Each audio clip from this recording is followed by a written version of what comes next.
द्वारा।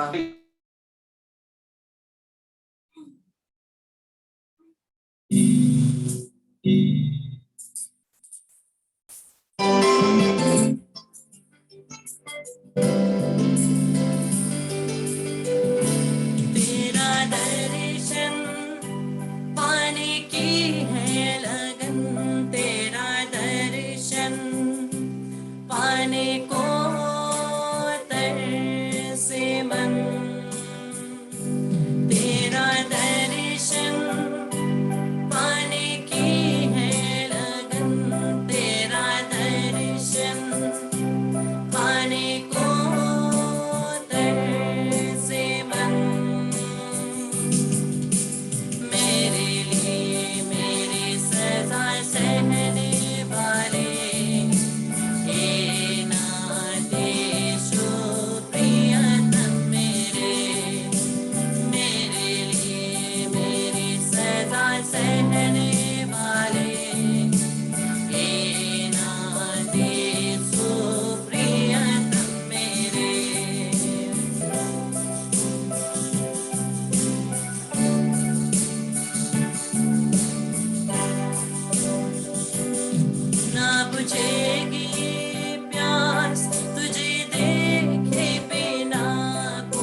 The Lord, hallelujah, hallelujah, hallelujah.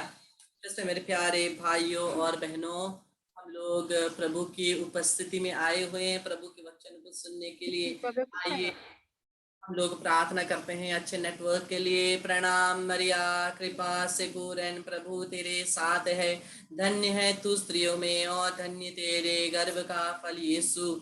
ए संत मरिया परमेश्वर की माँ, प्रार्थना कर हम पापियों के लिए, अब और हमारे मरने के समय, आमीन। इस मेरे प्यारे भाइयों और बहनों, हम लोग इतने दिनों से प्रभु के वचन के द्वारा यूखरिस्त के बारे में सुन रहे थे। किस प्रकार से यूखरिस्त में यीशु जीवित है, किस प्रकार से यूखरिस्त में प्रभु हमारे पास आते हैं, किस प्रकार से जीवित परमेश्वर परिपूर्णता में पवित्र संस्कार के द्वारा हमारे जीवन में आते हैं। पवित्र मिस्सा बलिदान जो कैथोलिक कलीसिया का पूर्ण रूप से स्रोत है, the source and summit of Christian life, वो पवित्र हमारे क्रिस्तीय जीवन का जो जड़ है, जो मेन सोर्स है, यही पवित्र मिस्सा बलिदान है। तो हम लोग प्रभु की उपस्थिति में आकर के हम लोग प्रभु के वचन को सुने हैं। हम लोग सुने हैं पवित्र मिस्सा बलिदान के बारे में, हम लोग सुने हैं कैसे पवित्र यूकरिस्ट को ग्रहण करना है, कैसे मिस्सा बलिदान में भाग लेना है, सब कुछ हम लोगों ने सुन लिया। लेकिन पवित्र यूकरिस्ट, पवित्र मिस्सा बलिदान में यीशु को ग्रहण करने के बाद हमें क्या करना है? हम लोग केवल पवित्र संस्कार यीशु को ग्रहण करके बैठ जाते हैं, घर जाते हैं, अपना काम करते हैं, हो गया नहीं। इसमें मेरे प्यारे भाई और बहनों, जब हम लोग यीशु को यूकरिस्ट में ग्रहण करते हैं, हमारा शरीर और यीशु का शरीर एक हो जाता है, हमारा रक्त और यीशु का रक्त एक हो जाता है, हमारा शरीर यीशु का शरीर एक हो जाता है। Hallelujah, hallelujah. कितना अच्छा बात है, कितना महत्वपूर्ण बात है कि यीशु का शरीर और हमारा शरीर, परमेश्वर का शरीर और हमारा शरीर एक हो रहा है, हमारा मांस और उनका मांस एक हो रहा है, हमारा रक्त और उनका पवित्र अनमोल रक्त जिसमें हमारी मुक्ति है वो एक हो रही है। इसलिए यीशु कहते हैं, जो मेरा रक्त पीता है, जो मेरा मांस खाता है, उसी को अनंत जीवन प्राप्त होगा, उसी को अनंत जीवन प्राप्त होगा। क्योंकि जब हम यीशु को ग्रहण करते हैं, जब हम यीशु के साथ एक हो जाते हैं, हम यीशु में परिवर्तित हो जाते हैं, हम यीशु में परिवर्तित हो जाते हैं। लेकिन यीशु को ग्रहण करने के बाद वो हमारी जिम्मेदारी है कि क्या हम अपनी इंसानियता में ही रहेंगे या यीशु के ईश्वरीयता में भी भाग लेंगे। वो हमारे ऊपर है, वो हमारे ऊपर है, वो हमारी दृढ़ता में है, हमारे विश्वास में है कि हम लोग पवित्र यीशु को ग्रहण करके जैसे थे वैसे ही रहेंगे या यीशु के ईश्वरीयता दिव्यता में भाग लेंगे। क्योंकि यीशु पूर्ण रूप से शरीर, रक्त, आत्मा और ईश्वरीयता में हमारे पास आते हैं, और हमें चुनना है हमें क्या में भाग लेना है। क्या हमें अपने जीवन जैसा था उसी में रहना है या यीशु में एक नया जीवन जीना है। अगर हम लोग यीशु में नया जीवन जीने के लिए दृढ़ निश्चय करते हैं तो हमारी मुक्ति, हमारी अनंत जीवन श्योर है, उसे कोई भी छीन नहीं सकता। अगर यीशु के लहू के द्वारा यीशु के शरीर को ग्रहण करके हम उसी में नया जीवन शुरू करें, यीशु के साथ नया जीवन शुरू करें, तभी हम लोग एक अनंत जीवन के सहभागी हो सकेंगे। और हमें यीशु जैसा बनना है, यीशु हमें अपने जैसा बनाना चाहते हैं, इसीलिए वो तो हमें अपने शरीर में सहभागी देते हैं, इसलिए वो हमें अपने शरीर में हमें सहभागी देते हैं, क्योंकि वो हमें अपने जैसा बनाना चाहते हैं, वो हमें अपने जैसा बनाना चाहते हैं, वो अपने आप को तोड़ देते हैं। हम लोग देखते हैं मिस्सा बलिदान में जब हम भाग लेते हैं, यीशु अपने आप को तोड़ते हैं, लेकिन हमारा मिस्सा बलिदान पुरोहित के आशीष के साथ खत्म नहीं होता। जैसे ही हम लोग गिरजा के दरवाजे से बाहर निकलते हैं, वहां से हमारी मिस्सा बलिदान शुरू होती है। यीशु ने तो अपने आप को वेदी पर तोड़ दिया, लेकिन हम लोग अपने आप को किस प्रकार से तोड़ेंगे दूसरों के लिए। जिस प्रकार से यीशु ने हमारे लिए अपने आप को तोड़ा, किस प्रकार से हम अपने आप को दूसरे के लिए तोड़ेंगे। प्रभु कहते हैं सच्ची दोस्ती यही है कि एक दोस्त दूसरे दोस्त के लिए मरे। और ये किसने करके दिखाया? यीशु ने करके दिखाया। और यीशु चाहते हैं कि हम भी उनके शरीर में इसी प्रकार से सहभागी हो जाएं। अगर हम लोग अपने ही रूप से जैसे थे वैसा जीवन जीना चाहे तो कोई फायदा नहीं है।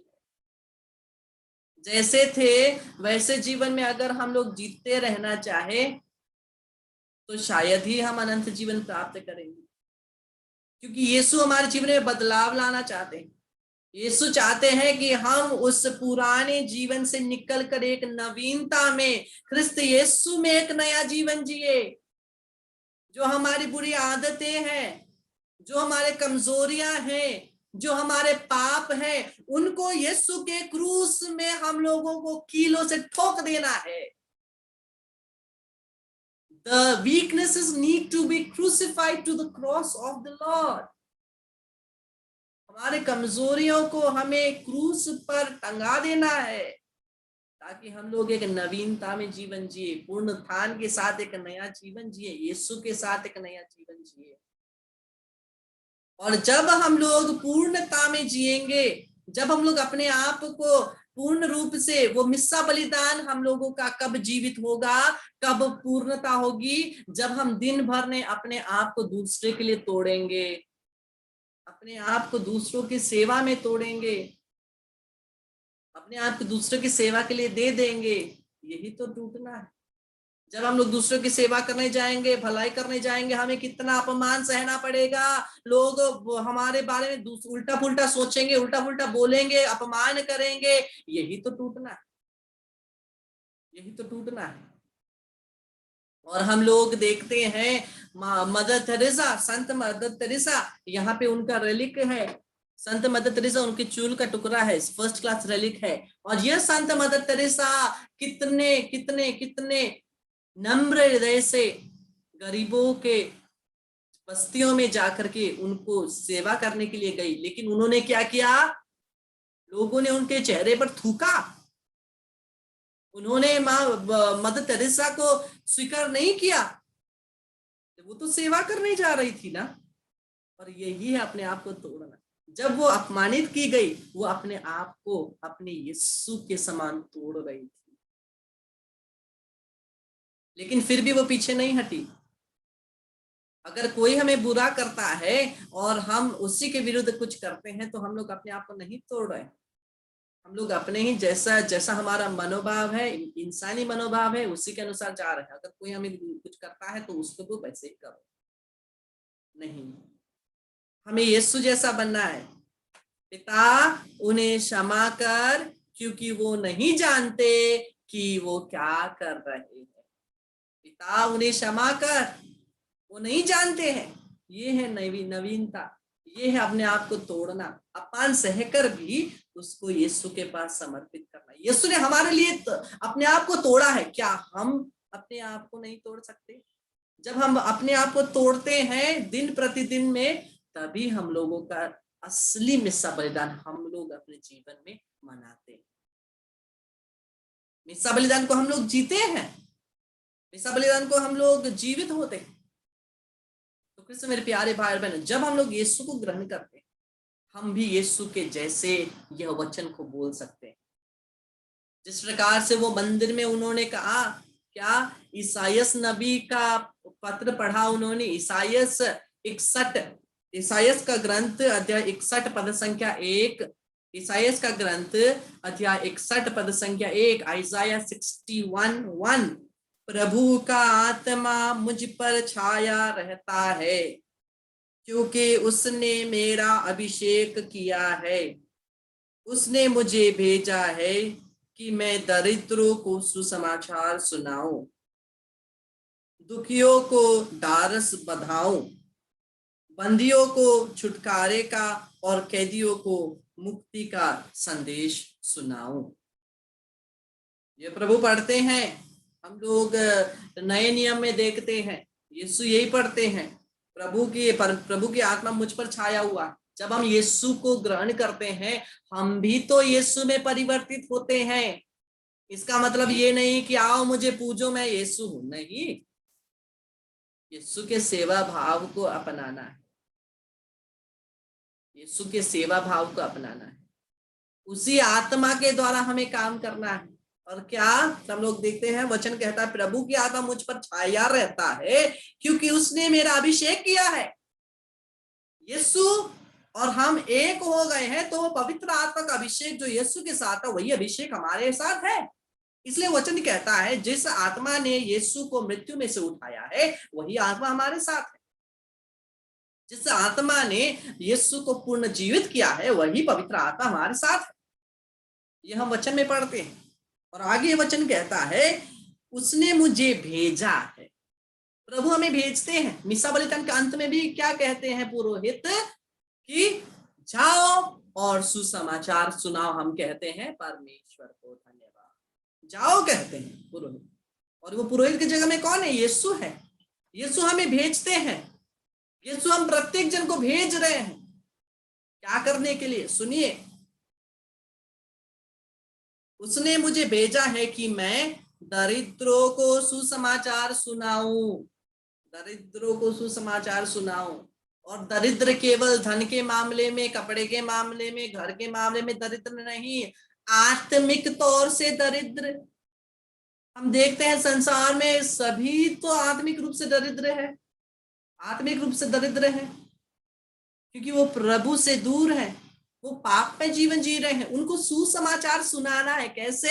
उनके सामने सुसमाचार को जी करके। जब हम जीते हैं, हमारे जीवन में पवित्र आत्मा का फल आएगी, प्रेम, शांति, आनंद। जब वो उस फल को हमारे जीवन में देखेंगे, वो उसी चीज को खोजते हुए आकर्षित होकर के हमारे पास आएंगे। और हम पढ़ते हैं आगे वचन कहता है दुखियों को ढाढ़स बंधाऊं।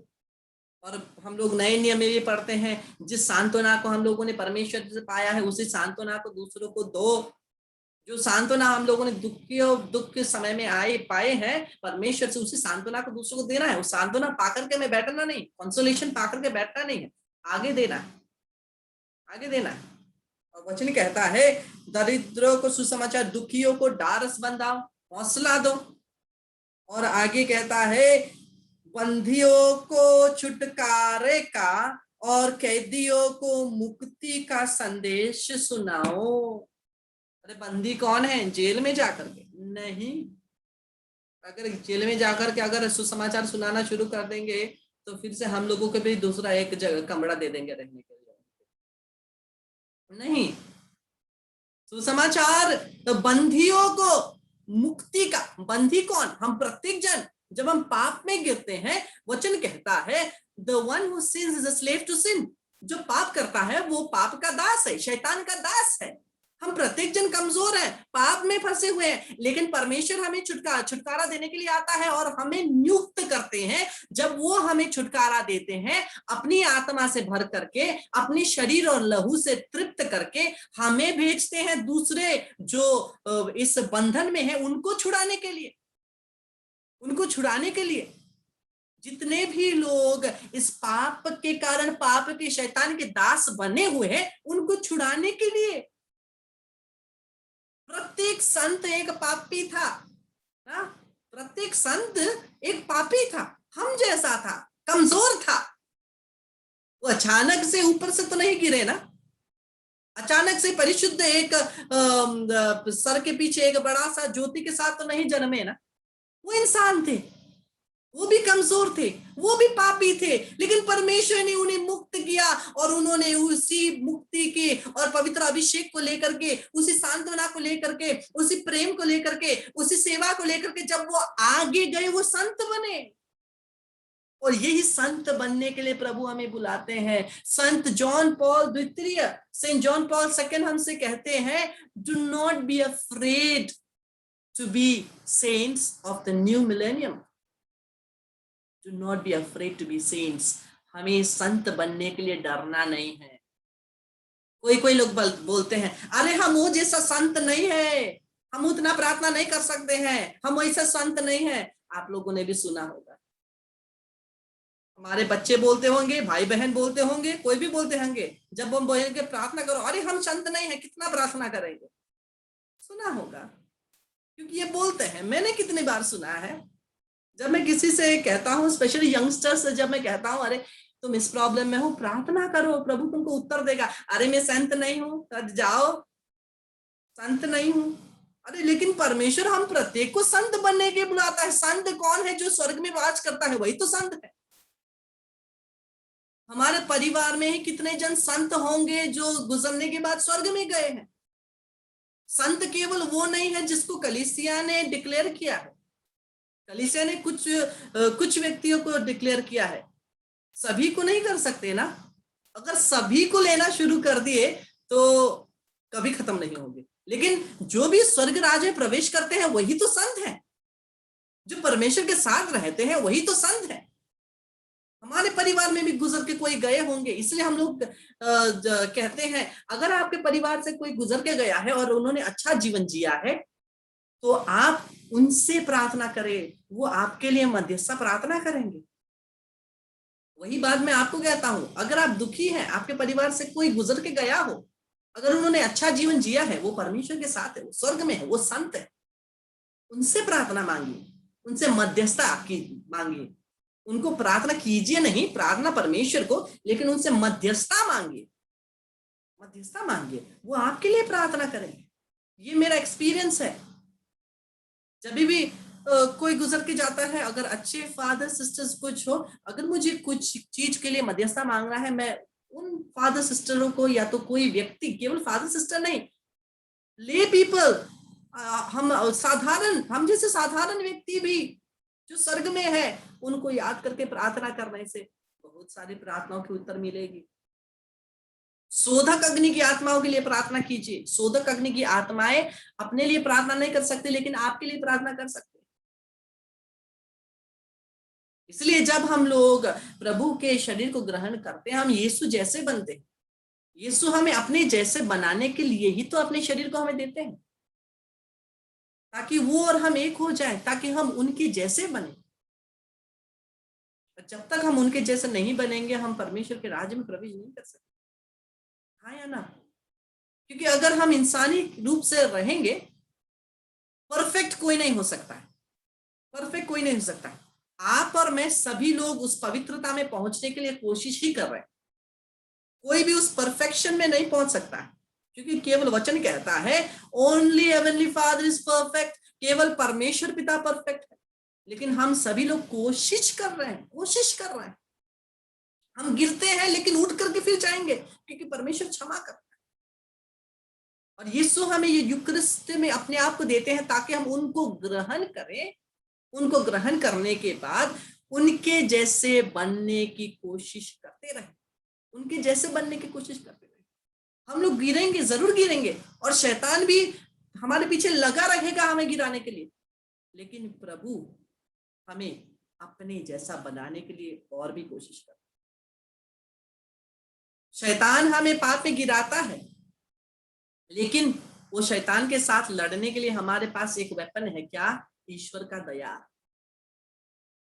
जितना भी बड़ा पाप क्यों ना हो, उससे बड़ा प्रभु की दया है, उससे बड़ा प्रभु का क्षमा है, क्योंकि प्रभु दयालु है, प्रभु ही दया है, प्रभु ही प्रेम है, परमेश्वर ही प्रेम है। तो प्रभु हमें बुलाते हैं। कितना बड़ा, कितना अच्छा, कितना, क्या कहें, कोई शब्द नहीं है। कितना सुंदर चीज है ना, कि प्रभु अपने आप को हमारे अंदर प्रवेश कराते हैं, ताकि हम उनकी तरह बने। प्रभु हमको अपने जैसा बनाना चाहते हैं। प्रभु अपने आत्मा से हमें परिपूर्ण करना चाहते हैं, अपने कृपा वरदानों से हमें परिपूर्ण करना चाहते हैं, अपने सामर्थ्य से हमें परिपूर्ण करना चाहते हैं। जरूर अपने सामर्थ्य से परिपूर्ण करना चाहते हैं, परमेश्वर केवल हमें अपने जैसा बनाकर छोड़ना नहीं चाहते। वचन में क्या कहते हैं? तो यीशु कहते हैं तुम, मैं जो कर रहा हूं उससे भी बढ़कर काम तुम करोगे। अगर मैं अंधों की आंख खोल रहा हूं, तुम भी खोल सकते हो। अगर लंगड़े चल रहे हैं, तुम भी चला सकते हो। अगर मैं बीमारियों को चंगाई देता हूं, तुम भी कर सकते हो। अगर मैं अब दूधों को निकाल रहा हूं, तुम भी निकाल सकते हो। अरे ये सामर्थ्य परमेश्वर में है, क्योंकि हम उनमें हैं और वो हम में। लेकिन वही हमें अपनी तरफ से कोशिश कर, सब कुछ ऑटोमेटिक नहीं होता ना। हम लोगों को सब कुछ रेडीमेड चाहिए, लेकिन सब कुछ रेडीमेड नहीं मिलता है। कोशिश करना है, कोशिश करना है। हम चाहते हैं यीशु यूकरिस्ट में आए और जैसे तैसे जिए, तो भी यीशु को ग्रहण किया है, हम यीशु जैसे बने रहे, ठीक है? नहीं, वैसा नहीं। हमें एफर्ट लगाना है, अपनी कोशिश लगानी है। हम सभी लोग तो कोशिश कर रहे हैं उस पवित्रता में पहुंचने के लिए, हम सभी तो कोशिश कर रहे हैं। तो आइए हम सभी लोग यही कोशिश करते रहें। और मेरे पास एक थोड़ा पॉइंट्स है मैं जो आपको बताना चाहता हूँ। ये पॉइंट्स संत पिता पोप फ्रांसिस ने कहा गया है यूकरिस्ट के बारे में। जब वो बोल रहे थे तो वो ऐसे बोलते हैं, हम जब यूकरिस्ट में जीते हैं तो हम लोग को कैसे पता चलेगा, कैसे पता चलेगा कि हम लोग यूकरिस्ट जीवन जी रहे हैं? कैसे पता चलेगा? नंबर 1 वो बोलते हैं, the first indicator is our way of looking at और कंसिडरिंग अदर्स। हम किस प्रकार से दूसरों को देख रहे हैं। First indicator is our way of looking at और कंसिडरिंग अदर्स। हम लोग ज्यादातर क्या करते हैं, अगर हमसे छोटा कोई है स्टेटस में, कोई गरीब है, हम लोग मिस्सा बलिदान में उनको मिस्सा बलिदान के समय में शांति भी नहीं देना चाहते। हम लोग सोचते हैं हम छोटे हो जाते हैं। ये मेरा अनुभव है, मैंने बहुत जगह देखा है। मैंने देखा है पीछे बीच में कोई लोग बैठते हैं, उनके पास में अगर कोई है उनको शांति नहीं देते। हालांकि जब मैं रिट्रीट देने जाता हूँ ज्यादातर मैं आगे बैठता हूँ और आगे से मुझे सब कुछ दिखता है, सभी क्या कर रहे हैं, क्या चल रहा है, सब कुछ दिखता है। या तो मैं आगे बैठता हूँ या तो मैं सबसे पीछे बैठता हूँ ताकि सब कुछ देख सकूं ना। और जब देखूंगा तभी तो सिखा पाऊंगा ना। इसलिए मैं देखता हूं कि बहुत जन मिस्सा बलिदान के समय में भी शांति नहीं देते। वचन संत पिता बोलते हैं, the first indicator is our way of looking. अरे हम सभी तो यीशु के शरीर के सहभागी हैं, सभी तो यीशु के अंग हैं, सभी इक्वल है ना। अरे संसार के कोई गरीब है, कोई धनी है, उसको देख करके क्या करेंगे? अंत में तो हमें सभी स्वर्ग में जाना है। तो क्या हम लोग स्वर्ग में जाकर भी एक दूसरे से दूर दूर करेंगे? नहीं, स्वर्ग में तो सब कुछ इक्वल है ना। सभी को प्रभु की महिमा दिखाई दे रही है, सभी परमेश्वर के साथ। तो क्यों हम लोग इतना डिवीजन लाते हैं? हम लोग क्यों इतना दूर दूर हो जाते हैं? अगर कोई कम स्टेटस का है, दूर हो जाते क्यों? संत पिता बोलते हैं अगर हम यूक्रिस्ट जीवन जी रहे हैं तो हम लोग ऐसा नहीं करेंगे। हम लोग सबको एक भाव से देखेंगे, प्रेम से देखेंगे। प्रेम, ये क्रिस्त जीवन का की वर्ड ही यही है, प्रेम। क्योंकि परमेश्वर ही प्रेम है। अगर हमें प्रेम नहीं है तो पवित्र संस्कार को ग्रहण करके भी कोई फायदा नहीं। अगर हमें प्रेम नहीं है, हम लोग मिस्सा बलिदान में अगर रोज दिन भी दिन में 3 बार भी अटेंड करें रोज दिन, फायदा नहीं। हम लोग आगे देखते हैं, the second indication is a very important one is the grace of feeling forgiven and ready to forgive. जब हम लोग यूक्रिस्त जीवन जीते हैं, a very important one is the grace of feeling forgiven and ready to forgive. कि हम लोग विश्वास करते हैं कि प्रभु ने हमें क्षमा किया है। ज्यादातर हम लोग ये विश्वास नहीं कर पाते हैं। पाप स्वीकार संस्कार के बाद भी हम लोग को गिल्टी लगता है। वो शैतान का खेल, शैतान का खेल है। क्योंकि शैतान नहीं चाहता है कि आप पूरे तरह से मुक्त हो जाए। प्रभु ने आपको क्षमा किया है फिर भी आपको गिल्टी फील होता है। क्यों? क्योंकि वो शैतान नहीं चाहता है आप पूर्ण रूप से प्रभु के पास वापस आए। कभी कभी जब हम पाप करते हैं तब हमारे हृदय में ऐसा आता है कि नहीं, मैं परमेश्वर के पास नहीं जाऊंगा, मैंने पाप किया है, मैं उनके पास जाने के योग्य नहीं हूं। ये योग्य नहीं हूं शब्द ही हमें गिराता है। जब संत फॉस्टिना को प्रभु यीशु दर्शन देते हैं, हम लोग डायरी ऑफ सेंट फॉस्टिना देखते हैं, वर्स 1245 1245 संत फॉस्टिना के डायरी में हम देखते हैं यीशु बोलते हैं, अरे पापियों को मेरे पास आने बोलो, क्योंकि उन्हीं के लिए तो मैं स्वर्ग से आया हूं, नहीं तो किसके लिए आया हूं? पापियों को मेरे पास आने बोलो, वो डरे नहीं। मैं किसके लिए आया हूं? उन्हीं के लिए तो आया हूं। यीशु का वचन। और संत पिता बोलते हैं कि the grace of feeling forgiven, कि हम लोग क्षमा किए गए हैं और हम लोग क्षमा करने के लिए तैयार हैं। केवल वही व्यक्ति जो परमेश्वर के क्षमा को एक्सपीरियंस करता है, अनुभव करता है, केवल वही व्यक्ति दूसरों को भी क्षमा कर सकता है। केवल वही व्यक्ति दूसरों को भी क्षमा कर सकता है। अगर हम लोग सोचे हाँ हमने परमेश्वर के क्षमा का अनुभव किया है, लेकिन अगर हम दूसरों को क्षमा नहीं कर पा रहे हैं, तो हम लोगों ने परमेश्वर के क्षमा को अनुभव नहीं किया। परमेश्वर ने क्षमा किया है, लेकिन हम लोगों ने अनुभव नहीं किया। क्योंकि परमेश्वर हमें क्षमा करते हैं। क्रूस पर से भी यीशु क्या कहते हैं, प्रभु पिता इन्हें क्षमा कर, ये नहीं जानते क्या कर रहे हैं, इन्हें क्षमा कर। हमें भी ऐसा बनना है, क्योंकि हम में यीशु है, यूकरिस्त प्रभु के शरीर को हमने ग्रहण किया है। अगर यीशु के शरीर को हम लोगों ने ग्रहण किया, अगर हम लोग यूकरिस्त जीवन जी रहे हैं, तो हमें ये कहने को कि क्यों इतना कष्ट होता है, पिता इन्हें क्षमा कर। इस बात को हमें ध्यान देना है। तीसरा पॉइंट है, the last valuable indication comes to us from relationship between the Eucharistic celebration and the life of our Christian communities. The relationship between the Eucharistic celebration and the life of our Christian communities. जो हम लोग यूकरिस्त जीवन जीते हैं, उस जो हम लोग परम पवित्र मिस्सा बलिदान में भाग लेते हैं, उस मिस्सा बलिदान को हम लोग अपने जीवन में, क्रिश्चियन कम्युनिटी में, या तो हमारे सामाजिक जीवन में किस प्रकार से उस मिस्सा बलिदान को लागू करते हैं। जिस प्रकार से मैंने स्टार्टिंग में कहा, यीशु ने अपने आप को तोड़ा है, हमें भी उनके दूसरों के लिए अपने आप को तोड़ना है। हमारा काम है सेवा करना, प्यार करना, करो। अगर लोग हमें अपमान करे, वो उनके ऊपर है, हमें क्या। हम लोग का काम है सेवा करना, हम लोगों ने किया, खत्म, चले गए। अगर कोई हमें कुछ बोलता है, उसके विरुद्ध हमें गुस्सा लेकर के क्या फायदा। क्या यीशु ने क्रूस में से कहा, तुम लोगों ने मुझे क्रूस पर टंगाया है, लेकिन इसलिए तुम स्वर्ग में नहीं जाओगे, तुम जलते रहोगे नरक में? क्या प्रभु ने ऐसा कहा? नहीं, सभी को क्षमा किया। हमें भी क्षमा करना, हमें भी अपने आप को दूसरों के लिए तोड़ना है। यीशु ने हमारे लिए अपने आप को तोड़ा है, और वो हमारे जीवन में आते, हमारे शरीर में आते, हमें भी अपने आप को दूसरे के लिए तोड़ना है। इस बात को हम लोग याद करें। हम लोग मिस्सा बलिदान को केवल बैठ करके मिस्सा बलिदान में गिरजा में भाग लेकर के निकलने से नहीं होगा। हम लोग को जीवित करना है, मिस्सा बलिदान को जीवित करना है। जब तक मिस्सा बलिदान को जीवित नहीं करेंगे, हमारा मिस्सा बलिदान में भाग लेने का कोई फायदा नहीं, कोई फायदा नहीं।